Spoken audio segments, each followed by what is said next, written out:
তো কি রে বুনু, রাখি পূর্ণিমা তো চলে আসলো। তো বেশি কিছু বলবো না।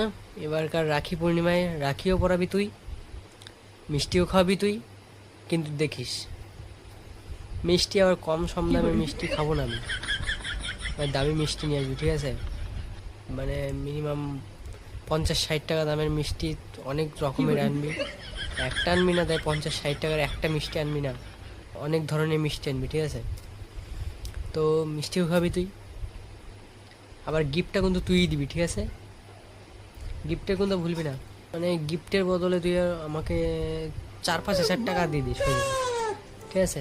রাখি পরানোর দিন 4-5 হাজার টাকা দিয়ে দিস, হয়ে যাবে। তার মধ্যে যদি আমার মায়া হয়, তোকে আমি 10 টাকা দিয়ে দেবো, কোনো ব্যাপার না। আমার পকেট থেকে 10 টাকা তোকে দিয়ে দেবো, তুই আমাকে 4-5 হাজার টাকা দিয়ে দিবি।